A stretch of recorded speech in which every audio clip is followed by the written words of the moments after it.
Quand j'ai fini mon école aux Arts décoratifs de Strasbourg, je me suis plutôt orienté vers l'art numérique, donc tout ce qui était installation interactive, performance. À un moment donné, je suis revenu à ma passion première qui était la bande dessinée. C'est un langage dans lequel je me suis senti toujours très très à l'aise et que j'aime beaucoup pratiquer.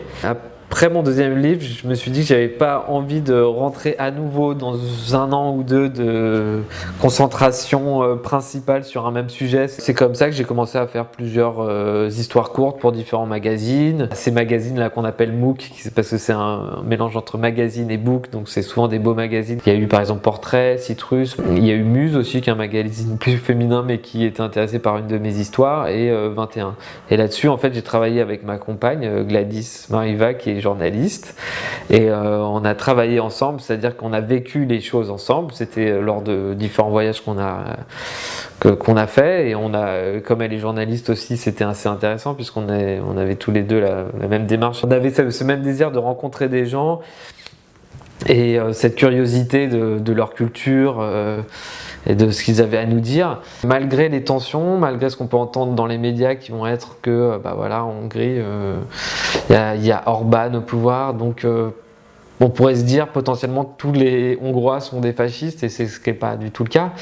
Et du coup, Erasmus, je pense, joue toujours ce rôle-là de créer un lien entre les gens, de se rendre compte qu'il y a des gens bien partout, dans tous les pays. Ce qu'Erasmus a dû probablement provoquer chez moi, c'est que déjà j'ai vraiment mieux maîtrisé l'anglais. Et mine de rien, c'est pas rien parce que l'anglais, c'est un peu la langue avec laquelle on va pouvoir communiquer avec un peu tout le monde à l'étranger. C'est vrai que ça m'a permis de m'ouvrir, et franchement, je pense que ça a vraiment dû aider justement ce travail un peu de journaliste, l'idée d'aller vers les autres, de discuter.